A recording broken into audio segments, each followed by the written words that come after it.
Tofu on the other side as well with those unconventional picks as we head into that champ select. Woodon, with this first ban, what will it be?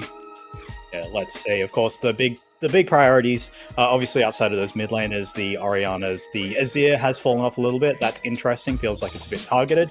But we know what the priorities are in the highest levels of League, but often at this stage, you do kind of target those comfort picks. But then that does also mean that for the side of low cortisol, if they've just been watching First Stand, they can probably just take away some of those priority picks.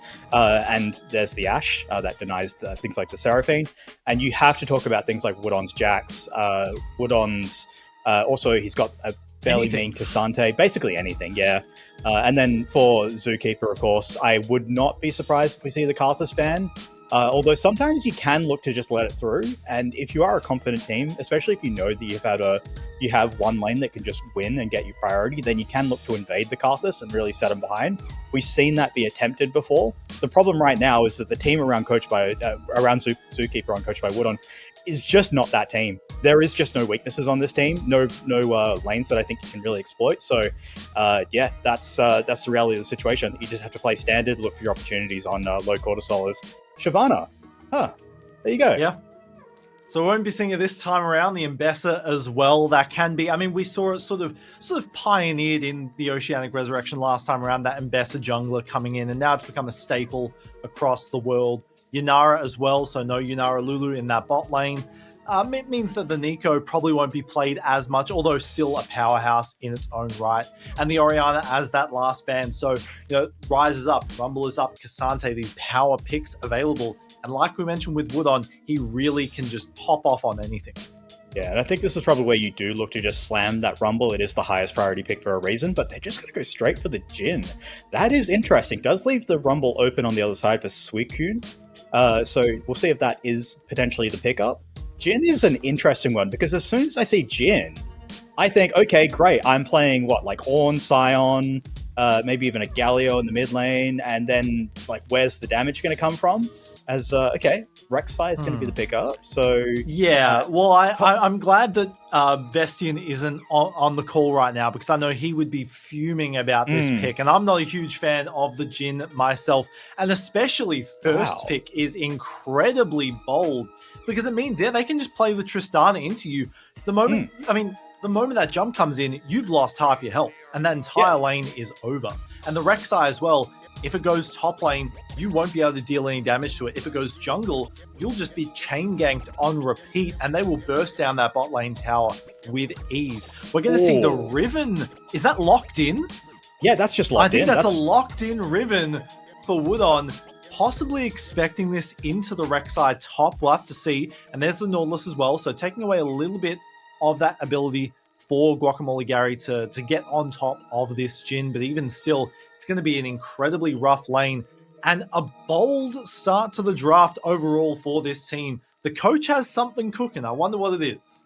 I don't necessarily want to say that this is an ego draft, but this is an ego draft. Oh, absolutely. This feels like an ego draft. This feels like we are so much better than these guys, so let's just pick what we want and win in peace. Malphite is obviously going to be a problem for Riven if the game does go a bit longer. You stack up some armor, she doesn't really get to play the game as much, especially because she goes those more lethality-focused builds. But don't really go Black Cleaver first, Yeah, but I think that this is a game where, if coached by Woodon, they just feel so confident that they can just win every single matchup. It also is going to confirm that it is the Rek'Sai in the jungle, so giving yourself that strong duelist in the jungle. As we go into bans, and there's a Malphite, so guess what you got to ban? Yep. Silas tax is paid this time around, and it will leave a lot of options as towards the damage for this team because, you have to go... I don't even really know what you can go in the mid lane here. It has to be some kind of burst mage. Maybe Ahri is an option if you want to go that route, but it's still a little bit of an iffy situation.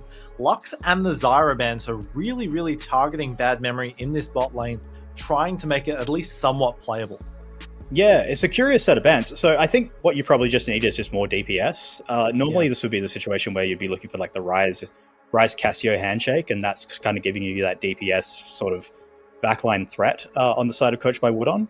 But I don't really know what low cortisol are really putting together here. So, like, if E-Hop has an Azir, then that's just, I think, the slam. And then it doesn't really matter that you've got a front line because you've got an Azir and you can just get to the point where you can just cut through it.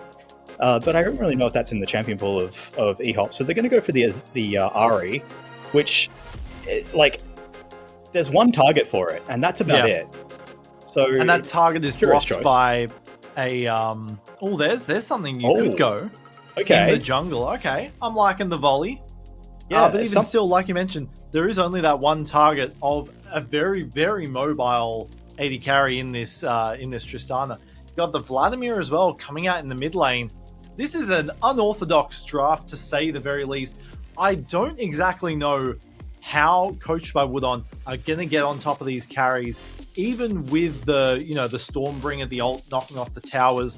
There's very few ways that you can engage onto a very mobile, very protected set of damage dealers. Yeah, like I said, this feels like a draft or a game where Coached by Woodon are coming in incredibly confident and just feel like they can explode their lanes, because that's the way that they win this game for sure. It doesn't matter that you've got a Vladimir who can turn into a puddle. It doesn't matter you've got a massively mobile Tristana. If you get that one kill, if you're so far ahead that the stats just aren't going to be there for the enemy team, then this Ari can run rampant, throwing down she gets to press R and put down a massive Morgana W. Volibear can just chain dive, and then Woodon obviously wants to try and get to that Axiom Arc timing as soon as possible and just be completely running over the face of this Malphite. So you can see the vision.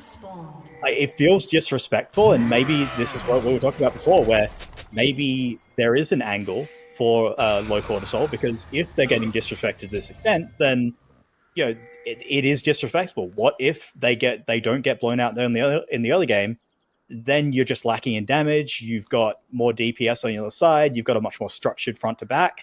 It just is so much easier to pilot for low cortisol. I'm hearing as well that low cortisol won some clash games last night as well. So maybe that ego plus those wins gives them a little bit of confidence heading into this, as we see some... I mean, this is just standard laning. Nothing unusual so far across the board. We have seen a few people... I was watching Pethy's stream before we went live, and he was running he was playing some TFT, and he did manage to hit the Rise Rise comp. So he's got to be feeling good after that one. Maybe that's going to lend a bit of confidence as well. I've never been able to make Rise work in TFT. It's fun. It's fun if you can really find the angle, but it requires so much econ to get into it. Speaking of econ, they are pushing in this bot lane a little bit here, giving it nice sidestep from Gary. With this Rek'Sai nearby, it gives a little bit of a worry, but a nice burst. Hang on a moment. Double Sum's going to be forced out immediately. Not exactly an ideal situation, to say the least, but Tofu's nearby. Good potential look for something. Ignite is down. There's no exhaust. If they decide to go for this, the pings are coming down. Do they have the angle is the question. They're going to land onto Gavin. Gavin takes 2 hits. Stun's going to come up in a moment. They're going to take one, probably, or the slow might be enough. The knock-up might, with the shield, live. The flash is required, but the first blood comes through regardless. The side of low cortisol, and that's immediately going to relieve so much pressure in this bot. Yeah, the response on the other side is going to be just a straight-up mat split by Zookeeper, so he gets his own back, but that is a couple of flashes invested for the side of low cortisol. In exchange for the support's life, they're going to be able to get themselves a little bit of advantage in that lane. Just 300 is good for Guacamole Gary. And it doesn't really bode well, because that is going to be that target that you do want to blow up. But definitely not going to be a massive game-defining moment for them. They are going to be able to just get back the lane and continue kind of bullying this one out. And what's going to land? See more action. There's that jump, like we mentioned before. It's just immediately able to hunt down Reeler here. They're going to find it. The Triumph doesn't come through in time, so it will be traded back. There's the 1-for-1. Maybe another if Gavin in this support or combat can find something. The stand behind will be enough to secure the retreat here for Bad Memories. In the top lane, Woodon as well, securing a decent lead. Got that proxy earlier as well. So just playing this lane how you want. You're not going to be able to kill him, but you can at least get ahead. Yeah, and I feel like that's going to be the big thing for Coach by Woodon is they really are relying on their top side of the map to be incredibly strong because as much as Reela has gone down a couple of times, he has burnt the flash, he's now been killed, so he is solidly behind in that lane against the one person that we really didn't want to see get ahead. He is going to be in that utility role. So as long as he can stand back and press ult and there's a hook landing, it didn't buffer it, but chose not to because there's a big chunk of damage. And Gavin, maybe that was a bad idea flashing in, even with that Hex Flash. Might have to retreat to safety just with one of those floating moats, so there's no survivability on this Nautilus. Oh, hang on. Oh, good block. There might not be. Hang on. Rek'Sai's here. Trouble.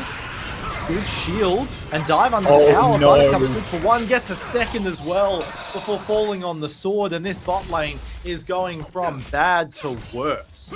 That is worth it every day of the week for Captain Tofu. Pulls off the dive. They already had the targets tagged up with the Braum passive, so easy with that enhanced attack speed from the Rek'Sai to just proc the stun, get the bonus damage, get the E for the execute. So easy for Captain Tofu, and he goes down at the end of the play, but it just doesn't matter because they're going to be able to crash a wave, they're going to be able to get a decent reset. You can already see the BF sword in the inventory for Guacamole Gary as Zookeeper has found Buttercup, but Hethy's on the flank with the Ghost. Yeah, Zookeeper might be in a bit of trouble, Spirit Rush, but look who's here, the Braum savior for this Rek'Sai now. Doesn't have 6. Might be able to find another. Ooh, flashes over to secure it, and Zookeeper a bit of an overextension there, and it will result in another kill going towards this Rek'Sai, who's ahead in camps in the moment, will be with that smite. And I mean, even in the bot lane here, losing that wave to the tower, ahead in CS, sure, but this is a BF sword cull on the Tristana, who is very, very capable of diving you at the moment. Suicune might have the ult, or barely got off in time as sensed that something was around, saw it with the ward. We'll be able to buy them a bit of space, but still nothing really to play for. They don't have the setup for this dragon. Grubs aren't up for another 2 minutes. They're sort of running out of ideas to force something on the map. Yeah, absolutely. And the Tristana being the person who is getting fed, reaping the rewards from the bot lane players is definitely what we're going to see because that BF sword, the Cull, she's going to get richer and richer. She is the person who's going to be doing the primary damage. Even just the Vladimir, when he gets to the fights, he's just there to press R and amp the damage for the Tristana. So definitely not what you want to see. Really want to see Zookeeper try and find his way down there and look to do something to upset that setup, or at the very least maybe even make a play towards top side to actually get Woodon rolling in this game, because yes, he's got a 250 gold lead, but that's really all he's got, and it just feels so disrespectful from Coach by Woodon. Just this entire game, the draft, the way they've approached the game, feels like they're just so sure that they're going to win this one. And they're slowly, bit by bit, I think, being proven wrong. It is just that 1k gold lead. He does have the ultimate, so he'll be completely fine here. But it looks like Buttercup is looking for another invade. Yeah, I mean, it might be too late to even try something bot with how far ahead they are. And Zookeeper going very aggressive here, knowing that someone has to be nearby, and Pethy as well. Gonna force him off. Good damage as well. Bad Memory might be the sacrificial lamb, and it will find another. Pethy pops the ult to buy some space, but Spirit Rush will find that pick onto the support and give a little bit of a gold ingestion where they need it. Yeah, definitely. One positive play for them. They find as Gavin commits the flash, gets the hook, and then they just easily blow up the target, chain CC'd with the Volibear and the Ari and Woodon. Cut tape. We don't need to see I think he must have tried for a dive there. We can see the Ignite's down, the ult's down. Yeah. Tried to go for something clearly, but just wasn't able to find it. Gary could be in a bit of trouble. Good gets out there in time. Nice use of the Y-axis. Yeah. Hang on. There's the ult. Won't have it this time around. Doesn't have jump. One's going to land, a second. Good flash, but it's a bit too early. But never mind, the shot goes wide. Almost hit my window, actually. Yeah, they would have had vision on him, surely. So he was against the wall, nowhere to go. I guess he maybe thought the W was back up. I'm not sure. Yeah. But even still, they did burn the flash, so it's a win, for sure. Yeah. And definitely keep themselves relevant in this game. It's still just that 1k gold lead, so nothing major here. Zookeeper going to pick up at least one grubby. Has the ultimate to get away if needed. Pretty strong in this situation. Has the ult. There's no slouch, and yeah, it's going to force him off immediately and destroy that tunnel so there's no chance of a contest. So 3 grubs will help alleviate some tension, but you've got to find some place to actually use that pressure on the map. As never mind, Guacamole finds the 1-for-1. Bad Memory's going to fall on down. Don't know what happened there as well, but that's going to be so much pressure again on the bot lane. It's going to close in on a 1k gold lead down here at 9 minutes if another plate is secured, and this wave's going to fall to the tower as well. Disaster here in the bot lane as now Woodon, the captain, in a bit of trouble, surrounded by a rock and the queen from the void, and now might have Zookeeper here to turn the tides. Ult available, not just yet. Buttercup though gonna ult instead. Stormbringer shuts off the tower, but Buttercup's good for one, looking for another. The whole gang is here at 10 minutes. A brawl in the top lane. Pethy as well gonna land the ult. Spirit Rush to safety, and a disastrous turn of events once again, and Low Cortisol is running away with this game. Yeah, they're just responding so well to the plays that are being attempted by Coach by Woodon. That time, you just don't have the stats on the Riven at this stage of the game. You don't have the CDR to kind of keep cycling your spells, and in that case, it was the E that was used. So once that shield is down, you can see Captain Tofu just went for the execute and was able to easily clean up the kill because there was basically nothing left for Woodon to do, and then they all kind of pile in afterwards. E-Hop was able to push in that wave, but that's about all they get. Meanwhile, on the other side, the absence of a Braum, rather mercifully for Reeler and Reeler, apparently, according to our interface, Reeler and Gavin, will let them get a plate back, but it's still that 1k gold lead. It's still a bit of a disaster, and I'm really concerned for how these fights go for Coach by Woodon once we actually start to look at dragons, because right now they don't even get to look at dragons. Absolutely.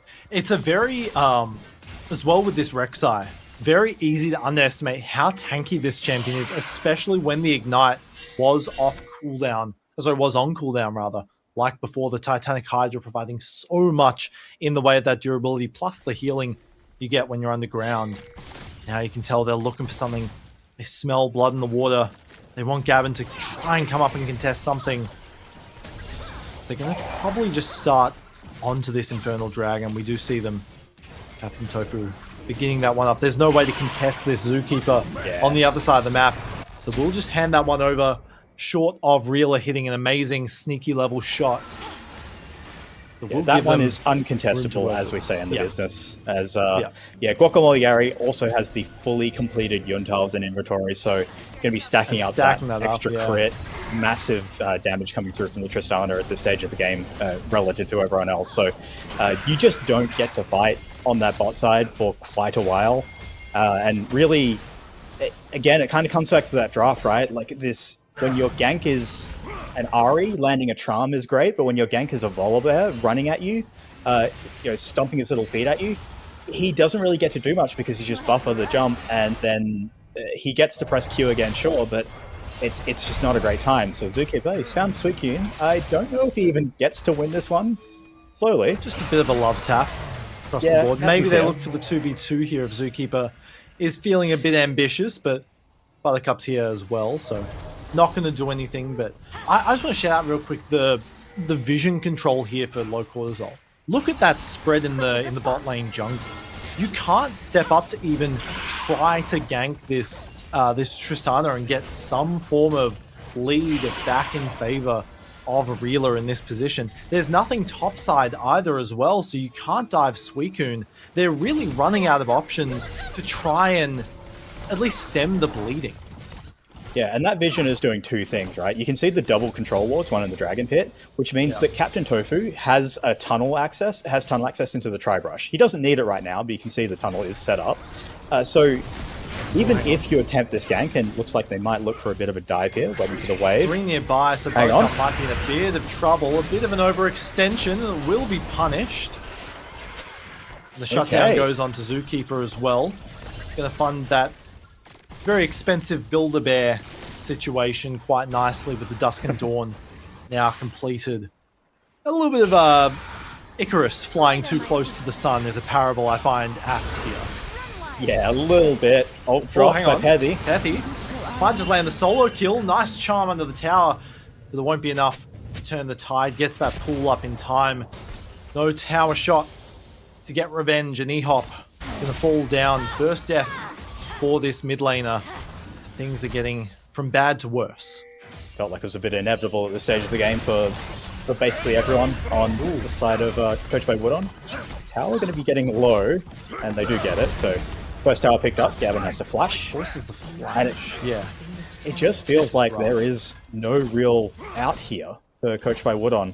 Yes, you had that one positive play in the bot side where Zookeeper was able to be there in time for the gank, but I think Captain Tofu now just makes a mental note of don't do that, which is you just don't do that anyway. And now you're at a point where towers are starting to fall. The map is going to get sort of compressed around these objectives. 1 minute 50 on the electric Drake. Hextech, thank you. Hextech. Yeah. They're going to have that available to fight for in a couple of minutes. And yeah, you can just send Guacamole Gary and Bad Memory back into that mid lane.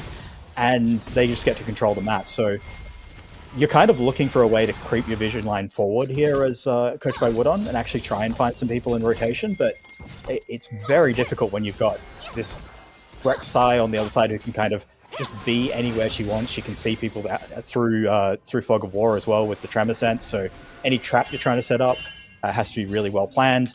It's a very difficult spot here, and they're just applying so much pressure across the map with this low Cortisol. Good vision control though from coached by Woodon. There's 2 wards towards the back entrance of the river that weren't swept, so they do know how many are nearby here. This is their probably one chance to make a comeback, find an open tower, maybe push out that bot lane and set themselves up for that Hextech Dragon. Now playing safe with it though. They'll burst that down. TP coming in from behind. Bad Memory probably going to be the sacrificial lamb once again. This Ribbon's here just to clean things up, so they'll take 1 kill, they'll take control of the pit now, and gives them a bit of breathing room. Yeah, it's going to give them something, a little bit of extra gold in the pockets coming off the plates wherever they decide to drop that one. Definitely probably want to try and funnel that into either Woodon or the RE, try and fund the next item purchase. Could give it to Reeler, of course, but that feels like you're kind of stemming the bleeding rather than building any sort of advantage. So what this does probably give is, on the other side, you can see Pethy is pushed all the way down to that tier 2. So with the dragon spawning in 10 seconds, just off the lore of tempo, this is going to be a dragon that just goes straight over to low cortisol. Zookeeper has found Suicune, and he can just press R. He can, but I don't know if he can actually kill... Yeah. I mean, this is such a tanky Malphite already. He can just do that because all he needs to do is distract. But wait, there's a fight on the other side. Flash on into Gary, could be in a bit of trouble. Good knock up, and they're going to secure the kill onto the AD carry. But how much further can they go? No pool available. That's 2 kills. They're looking for more. Hang on a moment. This could be a bit of a comeback. They're going to hand over another one to Reeler, and now they're in a decent enough position to maybe make a play towards this mid lane. They're not going to secure the dragon, but they'll get 3 kills, looking for even more. The Stormbringer as well. Bad Memory's going to fall. The Charm as well. They might just look for a clean ace. Not quite yet though. But even still close enough at 17 minutes. The tide has shifted. They've got a gold lead finally here. Yeah, 1.3k to the good, 4 coached by Woodon, and it was just a bit of an overextension there by low cortisol. We'll see the play again. Woodon is there in position for the dragon start, so yeah, really nice flash to buffer the W through and just blows up the Tristana. Most of their gold lead just evaporated. The Captain Tofu on this Rek'Sai tries to do his best, as does the Pethy on the Vladimir, but once his spells are on cooldown, just doesn't really have a whole lot left, and they just kind of win the fight by rote from there. Really nice force shot by Reeler, and Woodon is probably not long for the world, unless... Gonna fall on down with that flash secured, and Buttercup going to be the one to claim that. But like you said, an incredible fight for them.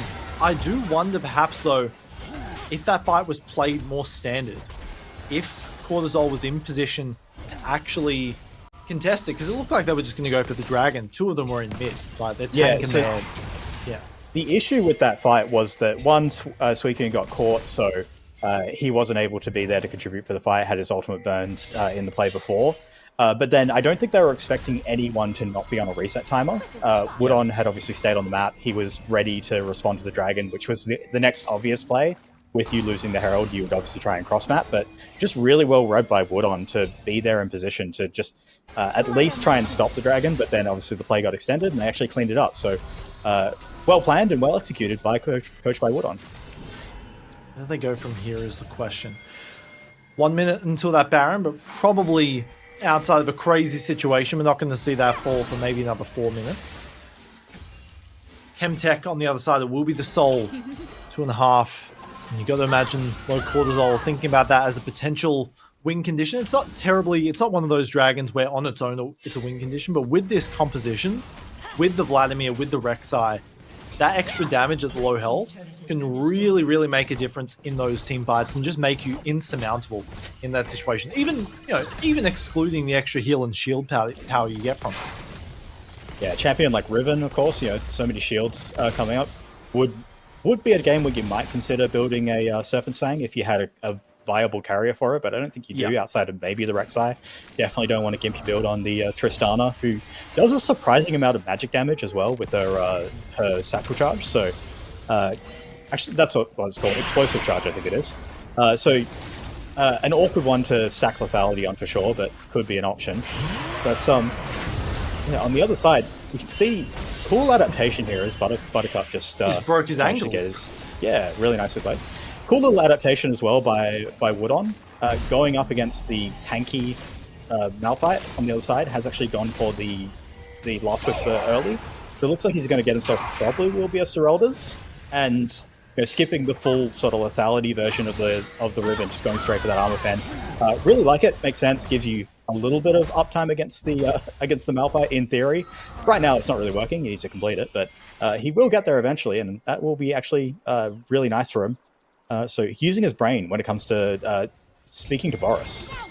Yeah, there you go. The Serelda's completed this time around. The shopkeeper will not win this game this round. At least so far. We'll have to see.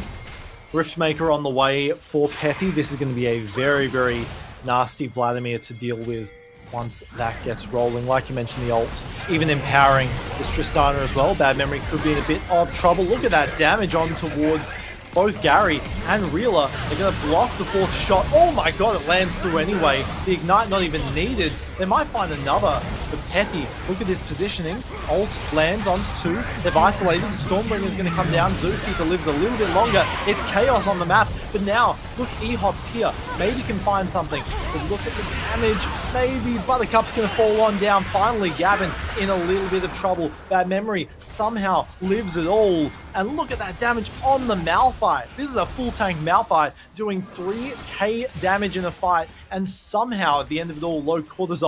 Their cortisol is definitely not low after that. Yeah, definitely not. Stressful situation, but they do manage to get the fight win. It's just so tanky. Like, the front line is just so hard to chop through when you're not really these dedicated divers. It also didn't help that in that fight, coached by Woodon, they just kind of piled in piecemeal one by one, so very easy for the Braum to do his job, tag up a target, walk to the next one, and they didn't really concentrate fire on anyone besides Guacamole Gary, who, yes, he's that primary target, but you can see the rest of the members are starting to get to the point where they are threatening by themselves, especially Captain Tofu and Pethy on this on the Vladimir, actually cresting 2 items, so he's actually quite a threat himself, especially once the ultimate is thrown down. So yeah, difficult fight for you to get through, and it felt like, again, like I keep going back to this feeling that there's just a lot of overconfidence here for Coach by Woodon, where they just feel like they're going to mechanics max through, and they're just not quite finding the angles. Really nicely played by E-Hop in the last fight, but again, it's just not enough. They need to be fighting together. They need to show some respect to the front line and actually play these fights out standard. Yeah, they burned everything to get Gary, and then the rest of the extended fight, Pethy and Suicune we saw, were just able to tear through the opposition here. Soul Point now going to be secured. Gold is practically dead even at this point. I mean, given how the game started, even still, not the situation we expected. Bad Memory probably once again going to be caught. Fourth shot might be enough. They're going to commit 2 other ults for it as well, so not a terrible situation. Nice charm lands, and E-Hop. Absolute redemption for that fight before for coached by Woodon, but E-Hop just continuing this business. You'll love to see it. And now they're going to turn towards this Baron. How far can they go is the question here. if they're going to commit towards this. Suicune does not have the teleport. Woodon is on the way. Buttercup stacks up the rage. Gavin, oh my god, they're just going to burst anyway. It doesn't even matter. And now Pethy needs to make something happen. Gets one at the very least. But it's an ace otherwise, except for Suicune. And they're going to secure this Baron for free. Yeah, really nicely played. They know that there's no teleport on Suicune, so they make the call, they make the play, they catch out the Braum. So I wanted to see some respect, and I think they paid it by just realizing that they can isolate out the front line and just chop through them while they're looking for rotation, looking for vision. And they do exactly that, and then just incredibly well played by E-Hop to just dive under the tower, get the charm on Guacamole Gary before he can buffer the jump out. And that's all it takes to get them the Baron. So a little bit touch and go in the mid game, but they do manage to find the advantage. And now with this Baron, probably just look to group up and basically just rinse, repeat that play. Yes, you've got a dragon spawning in 2 minutes 30, but that Baron is going to get you a lot of real estate in the meantime. And that mid lane tower is basically right for the picking. So I think you just, as all these ultimates are up and ready to go and Reela does have his ultimate, you just fight again, and that's exactly what they're going to do. Just on repeat, they're trying to find some angle to come back. As we saw that gold graph, it was basically a roller coaster at this point. I'm excited to see how far they can go with it is the question, because 2 minutes until that soul point spawns, like you mentioned, and we can already see a damage there, like one. Yeah. I mean, this is a nearly 3-item Malphite at level 16. I mean, like, even though you scale up armor, has so much magic resistance to work with at this point. Because look at this team. Zookeeper going to do a fair amount of magic damage, right? That's two of the carries of this team. And Jin and Riven are not really building too much in the way of armor pen outside of that Cyrilda's. So you're dealing with a majority of that damage just like that. Yeah, and flat HP is just great against Jin in general. Obviously, the force shot does do the max HP damage, execute damage, but if you can just withstand the free shots before it, then you're kind of laughing, and that's what he's done, is just built just enough armor, and then from there on it's been health and magic resist, so it works out great. Gavin, he's going to be fine, he hooks away. He's fine. But now it's all eyes on the dragon, and all eyes on setup. Gaben isn't going to be able to get some vision set up. I don't know if he has anything in the... He actually needs to reset his wards right now, so... kind of awkward here for Coach by Woodon. Definitely don't want to give up this dragon. It is going to be that soul. Not the greatest of souls, like he said, but it is going to be a soul. It is definitely going to help the likes of Vladimir and Captain Tofu on this Rek'Sai. So it's going to be inside track afforded to low cortisol. Their tri-tag being COR is really not conducive to me calling them low cortisol. Yeah. No, absolutely. Should be LCR. Yeah. Let's see if that cortisol remains low once again as the fight continues. Bad memory in a bit of trouble. They just burst down Pethy. How much further can they go? Ace over the wall. Gonna live for the moment, but the 3-man ult. Maybe Suicune can turn this around. And just like that, it's down to the 2v2. It's up to Woodon. At this moment, Gary jumps over the wall. Barely any mana left standing. Gets another jump, but it won't be enough. Get to anyone. And this Malphite is beast. It's miserable. A mountain blocking them. Suicune just smurfed that fight. We'll see it again. Really nicely played by Reela to find the targets at the start of the fight. Gets Pethy, blows him up. And then I believe he does flash over the wall, and Buttercup tries to follow, but gets exploded. But then Suicune finds the 3-man knockup. And at this point, with Reela gone and Woodon just not really able to find the target, Guacamole Gary has the jump, so he's completely fine. What does Woodon do? He gets kited, he dies. E-Hop doesn't have any charges of the ultimate, and this is why these fights can break down so quickly, because you don't have consistent dive. It's not like Zookeeper is playing something like a Vi that can easily zero out a target. Woodon is playing this Riven that, yes, she's got like a trillion dashes, but she doesn't have something like an Ambessa R button to just find that easy backline access. So it's a draft where Coach by Woodon have made this game so difficult for themselves, and they've still got that 2.1k gold lead, but what they do now have to chop through is going to be that Chemtech Drake, and it's just getting harder and harder for them to find that successful fight and chop through this frontline Merc. Even that Empower, like that's a 14 stack near Rab Cap Ari with the true damage pullback, barely got through the Malphite shield. Yeah, it's grim. It's absurd. The only way this could be worse is if it's like a Mountain Soul, but it almost couldn't be worse. And now just going to completely invalidate any part of Woodon or Reeler's existence with this Randuin's, right? Because that reduces the damage of the Sundered Sky as well. Yeah, 100%. And like, Reeler just opened up with the ultimate, and I don't think he did any damage. Suicune is just face tanking. There's lands the ult again. Going to find the first kill. Killing spree now for Gary. They could just look to continue the push down mid. They've got the resources to do it. They can just melt through this tower. Plates be damned as Gary just continuing. Doesn't even need the E to work with here. Might go for something more. 50 seconds on the Baron. They could just go for the inhib and get out. Look who's behind though. E-Hop has the flash, has the ult to work with. Might be a little bit too late though, as Pethy lands it in time, finds the first onto Woodon. Gary lives to tell the tale. Now Zookeeper in a bit of trouble under his own tower, gonna fall on down regardless. And just like that, the inhibitor is gone. And this game is going out of control. We've got 43 kills in 29 minutes. They could even just look for an end. Yeah, I think this is going to be the end right here. Gavin going to throw down the ultimate. Hang on. Look for the engage. Gary could be in a bit of trouble. Shutdown going to be secured. That Hubris definitely fighting them in the backside at this point. 2 kills handed over.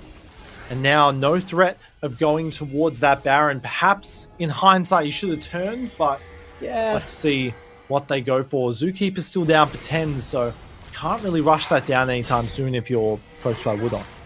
Yeah, they can at least look to set up some sort of vision control. E-Hop going to ult forward. Does he do anything here?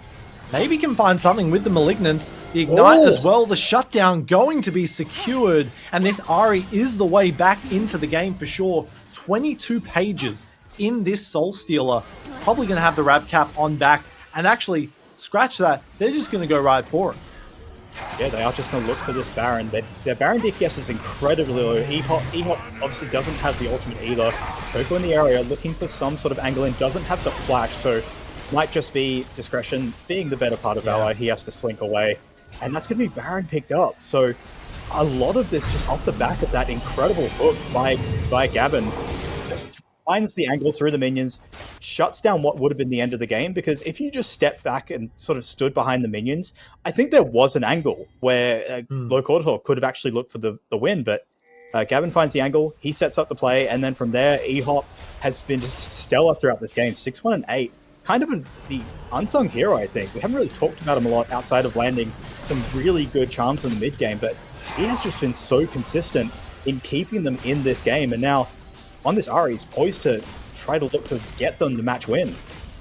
Oblivion Orb completed as well. Rab Cap. This Ahri is unleashed. Does still have the flash as well, so can get onto that backline, bypassing the shields if possible. Let's see though. Elder in 2.5. Still got a lot of time left on this Baron to play around though. Yeah, 2.5 minutes to get that set up, to get that push. Yeah. The Baron is definitely going to help with that. They could look to do a bit of a 4-1, but they're just looking for a full group here. Zookeeper just wants to try and find a target, press Q, and lock him down so they can blow up the target, and maybe look to open up with the Jhin ultimate as E-Hop surges forward. They just really want the mid priority. It is just 2 minutes on the Dragon, so they're not really super pressed for time on that one. I'm surprised they are so grouped at this point, as they have sent Woodon down to the bot lane. So there it is. Angle hit for Buttercup. Charm's going to go wide, but that could have been disastrous if it was a moment sooner. Continuing this little bit of a skirmish around mid, just saying how do you do to one another, clearing out vision, getting some of their own. The big thing here is that Reeler finally has 4 items, and one of those items is going to be the rapid fire cannon. So he can do damage so much more with so much more safety. He can be kind of part of the poke as that's big though. Q goes wide. That's going to be the ultimate drawn out. Spirit Rush going to be burned. They are pushing towards mid. That's a Guardian Angel here for this Tristana. Even less chances. I think you just got to send it at this point. Get the setup that you need. Less than 90 seconds to work with. Zookeeper may be able to find something. Gets out in time. Big chunk of damage. Forces the flash. But that could be huge. That's Jhin ultimate and Ahri ultimate burn. Yeah. 1 minute on this Dragon. Yes, the cooldowns are very low, especially with the Malignance, but it's so many tools missing here, and yes, you've got all the summoners, but the way you want to play these fights is around that Jhin ultimate, is around your members just diving forward and having that long-range artillery to back you up. Oh, Buttercup could be in a bit of trouble though. Face checks and immediately gets charmed and dropped down to 30% health. Has to flash. Memory forced to play safe for a moment. And E-Hop is legendary. What a sniping shot. Baby looks for the charm as well. The Spirit Rush going to continue on forward and strikes when they need it most. They're going to dump everything on this Tristana to find the double kill for the coach. And now, just like that, almost the full ace. Once again, it's deja vu. Screw the Elder. They might just look for the end. Yeah, they can look for the end for sure here. 4 members dead, just Suicune. Yes, he's tanky, but he can't really stop them from hitting towers. E-Hop has been a god this game. I'm just going to say it. He has been the reason they have stayed in this game, the reason why they are now looking to end this game. Suicune goes in. Tries to find something, but it's not enough. E-Hop with a sledgehammer just knocks out the chances. And coached by Woodon, they make the comeback in this game. 51 kills, and they'll be going to the playoffs with 2 wins. Buttercup, I don't think he has much to say here. This is definitely going to be the end of the game. Like you said, coached by Woodon, they find the comeback, and it was a comeback that didn't feel really necessary. A lot of this game, I keep going back to it, feel really disrespectful, but shout out to E-Hop for really just being so consistent when Woodon, when the Volibear was just like pushing the envelope, I think way too much. This Jhin pick on the first rotation of the draft felt so greedy. Just so much of this game felt like it was unnecessary. So coached by Woodon, I'm not expecting a game like this from moving forward from them again, but they made it so difficult. They got all of the hubris out of the way this game. Yeah. The rest of the tournament, they're just going to play clean, ethical League of Legends. That's all Ethical League of Legends. I love it. Yeah.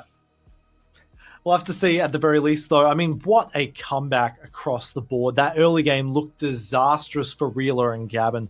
And then, I mean, even in the jungle, they were sort of losing everywhere across the map. They find these picks. Shout out once again to E-Hop in that mid lane. Player of the We were game. saying the Ari has to be something, definitely player of the game in my mind. And that is going to be the catalyst. That's going to secure them a berth into playoffs. Yeah, and well deserved. This was one of the teams that we looked at going into the tournament where this is 100% going to be a team that makes it to that playoffs. And as much as, I want to call them out for having a little hubris, a little bit of happy gaming in this one, definitely is a team to look out for when they're locked in. I don't think we're going to see a draft like that again. I know that Zookeeper is a big fan of the Volibear, so potentially could be something we see, but we need to see more structure from them going into playoffs against better teams. But on the other side, I mean, shout out to Low Cortisol. I believe that does lock them out of the playoffs. We'll get confirmation on that one. There might be some 1-2 scenarios where we can still see them get through, and I kind of hope they do with what they showed us in this game, because after that effort, and after having the game snatched from them in the late game, I want to see more of this team. Yeah, absolutely. I mean, they showed so many moments where they could make it to that 1-1, but at the end of the day, it just wasn't enough for them. I mean, yeah, I hope going into the rest of the day that we maintain this level of hype and the craziness. I hope we get perhaps some more tame drafts over the board. I want some hype drafts, but I would like some drafts that make a little bit interesting. Sense. Yeah, exactly. Yeah, first pick was it's something, but they made it work. So look, results-based analysis says that they are the best team in the Oceanic Resurrection right now. They are undefeated. They're undisputed. This is the best way to draft. In fact, if you are checking out there, that, and that's actually true, is what you're saying. If you are planning your drafts right now, if you've got a little draft notebook open in front of you, Jhin first pick, write it down. That's the way to play. Jhin number 1. First pick. Ignore everything that Ben says is the quote. I guess we'll have to see as we head into the remainder of the day. We're going to take a quick break, but don't go anywhere because Game 2 is right around the corner.